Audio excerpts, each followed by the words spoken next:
ये आकाशवाणी रायपुर है। प्रादेशिक समाचार बुलेटिन के साथ मैं शुभ्रा भट्टाचार्य।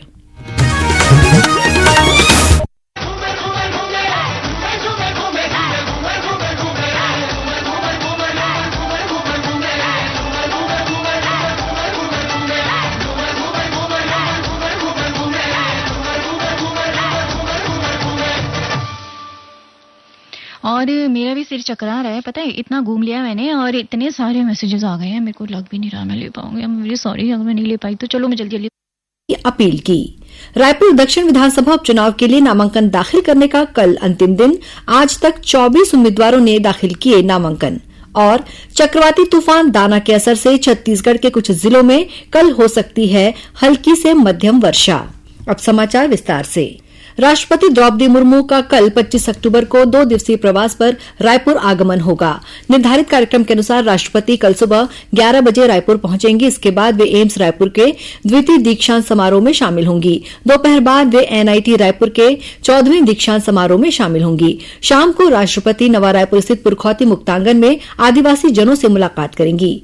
अगले दिन यानी 26 अक्टूबर को राष्ट्रपति भिलाई में भारतीय प्रौद्योगिकी संस्थान आईआईटी के 4थे दीक्षांत समारोह में शामिल होंगी। इसी दिन दोपहर बाद वे रायपुर स्थित पंडित दीनदयाल उपाध्याय स्मृति चिकित्सा और आयुष विश्वविद्यालय के 3रे दीक्षांत समारोह में हिस्सा लेंगी। इसके बाद राष्ट्रपति शाम को दिल्ली के लिए रवाना हो जाएंगी। राष्ट्रपति के प्रवास को लेकर राज्यपाल रमेन डेका ने आज राजभवन में तैयारियों की समीक्षा की।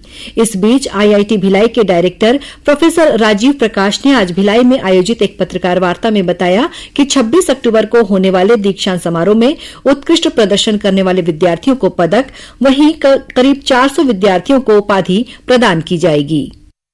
दोनों ही कन्वोकेशन में कुल 3,396 डिग्रियां दी जाएंगी। कुल 8 मेडल्स हैं, जिसमें 8 मेडल्स में से 6 मेडल लड़कों को दिया जा रहा है और 2 मेडल लड़कियों को दिया जा रहा है।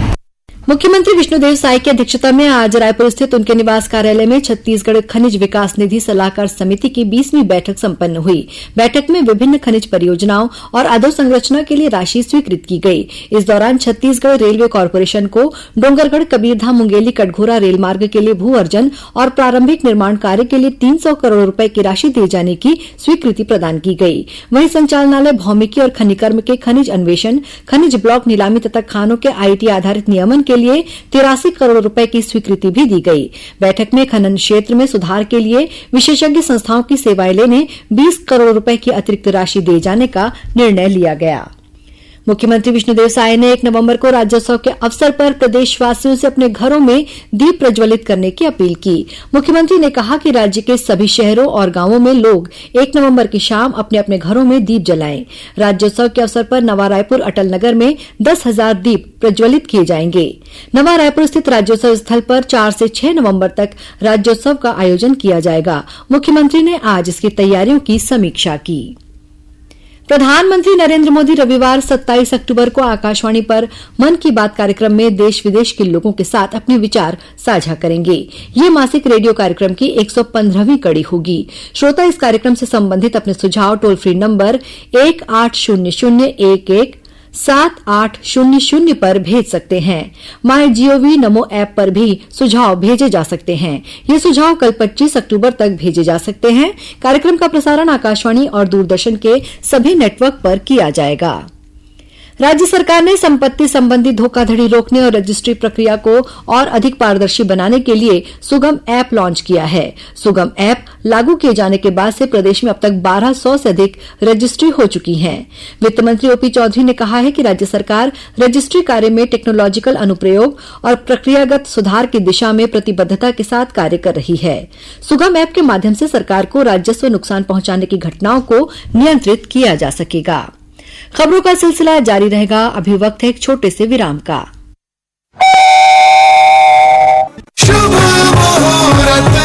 इस त्योहार कीजिए एक शुभ शुरुआत हीरो मोटोकॉर्प के शानदार फेस्टिवल ऑफर्स के साथ। पाएं भारत की number 1 motorcycle hero HF deluxe पर 4500 का नगद डिस्काउंट। आसान और आकर्षक फाइनेंस सुविधाओं के साथ डाउन पेमेंट केवल 1999 से शुरू। आज ही अपने नजदीकी हीरो शोरूम जाएं और घर लाएं अपनी नई पसंदीदा हीरो HF डीलक्स। नियम बशर्ते लागू। प्रादेशिक समाचार आप आकाशवाणी रायपुर से सुन रहे हैं और अब आगे बढ़ते हैं बाकी के समाचारों की ओर। रायपुर नगर दक्षिण उपचुनाव के लिए नामांकन दाखिल करने का कल अंतिम दिन है। आज कुल 12 नामांकन दाखिल हुए। अब तक इस उपचुनाव के लिए कुल 24 उम्मीदवार नामांकन दाखिल कर चुके हैं। नामांकन पत्रों की जांच 28 अक्टूबर को की जाएगी। उम्मीदवार 30 अक्टूबर तक अपना नामांकन वापस ले सकेंगे। गौरतलब है कि भारतीय जनता पार्टी ने सुनील सोनी को और कांग्रेस ने आकाश शर्मा को इस उपचुनाव के लिए अपना प्रत्याशी बनाया है। मुख्यमंत्री विष्णुदेव साय ने कल रायपुर के रोहिणीपुरम स्थित सरस्वती शिशु मंदिर में आयोजित 3 दिवसीय क्षेत्रीय संस्कृति महोत्सव का शुभारंभ किया। इस दौरान उन्होंने कहा कि नई पीढ़ी को संस्कारवान बनाने और भारतीय संस्कृति से जोड़ने में विद्या भारती द्वारा महत्वपूर्ण कार्य किया जा रहा है। मुख्यमंत्री ने नई शिक्षा नीति के सफल क्रियान्वयन के लिए सरस्वती शिशु मंदिर में आवश्यक संसाधनों की व्यवस्था के लिए 50 लाख रुपए देने की घोषणा की। कार्यक्रम को रायपुर सांसद बृजमोहन अग्रवाल ने भी संबोधित किया। इस मौके पर उन्होंने खरोरा स्थित सरस्वती शिशु मंदिर में सांस्कृतिक भवन के निर्माण के लिए 20 लाख रुपए की स्वीकृति दी। उप मुख्यमंत्री अरुण साव ने कल कोरबा में अधिकारियों की बैठक लेकर जिले में विकास कार्यों और शासकीय योजनाओं के क्रियान्वयन की समीक्षा की। उन्होंने शासन की सभी कल्याणकारी योजनाओं का लाभ आम नागरिकों तक प्राथमिकता से पहुंचाने के निर्देश दिए। बैठक में श्री साव ने नशीली, नकली और अवैध दवाइयों की बिक्री पर कड़ाई से प्रतिबंध लगाने को कहा। साथ ही राजस्व न्यायालयों में किसानों की समस्याओं का निराकरण तत्परता से करने के निर्देश दिए। श्री साव कोरबा के दर्री रोड स्थित एक महाविद्यालय में लोकमाता देवी अहिल्याबाई होलकर त्रिशताब्दी जयंती समारोह में भी शामिल हुए। इस बीच प्रधानमंत्री आवास योजना ग्रामीण के तहत कोरबा के टीपी नगर में कल आवास मेला का आयोजन किया गया। कार्यक्रम को संबोधित करते हुए उप मुख्यमंत्री अरुण साव ने कहा कि प्रधानमंत्री आवास योजना के तहत कोरबा जिले में 60,000 पक्के मकान बनाए जा चुके हैं। महिला और बाल विकास मंत्री लक्ष्मी राजवाड़े ने कल रायपुर के तुलसी बारा डेरा स्थित केंद्रीय रिजर्व पुलिस बल की 65वीं वाहिनी मुख्यालय में 3 दिवसीय योग शिविर का उद्घाटन किया। इस मौके पर उन्होंने कहा कि दुनिया में योग से बढ़कर कोई शक्ति नहीं है। हर साल 21 जून को अंतर्राष्ट्रीय योग दिवस का आयोजन किया जाता है। योगाभ्यास शिविर में जवानों को छत्तीसगढ़ योग आयोग के योग प्रशिक्षकों द्वारा आसन, प्राणायाम, ध्यान और योग के माध्यम से मानसिक तनाव दूर करने तथा शारीरिक मानसिक स्वास्थ्य लाभ के लिए विशेष योग प्रशिक्षण प्रदान किया जा रहा है। मुख्य सचिव अमिताभ जैन ने आज वीडियो कॉन्फ्रेंसिंग के जरिए बस्तर ओलंपिक की तैयारियों की समीक्षा की। मुख्य सचिव ने अधिकारियों को क्षेत्रीय भाषा में विभिन्न प्रचार माध्यमों से इस आयोजन के प्रचार प्रसार करने के निर्देश दिए। वहीं आयोजन स्थलों पर व्यापक व्यवस्थाएं करने और खिलाड़ियों को सभी आवश्यक सुविधा प्रदान करने को कहा। श्री जैन ने बस्तर ओलंपिक में बस्तर संभाग के सभी गांव के युवाओं की भागीदारी सुनिश्चित करने के निर्देश दिए। गौरतलब है कि बस्तर ओलंपिक के तहत 1 से 20 नवंबर तक विकासखंड स्तरीय खेल प्रतियोगिताओं का आयोजन किया जाएगा। वहीं 21 से 25 नवंबर तक जिला स्तरीय और 26 से 30 नवंबर के बीच संभाग स्तरीय प्रतियोगिताएं होंगी। चक्रवाती तूफान दाना का असर छत्तीसगढ़ के मौसम पर भी पड़ेगा। कल उत्तर और मध्य छत्तीसगढ़ में अनेक स्थानों पर हल्की से मध्यम वर्षा होने की संभावना है। मौसम विभाग के अनुसार उत्तर पश्चिम और उससे लगे मध्य बंगाल की खाड़ी के ऊपर बना चक्रवाती तूफान दाना 12 किलोमीटर प्रति घंटे की गति से उत्तर पश्चिम की ओर बढ़ रहा है।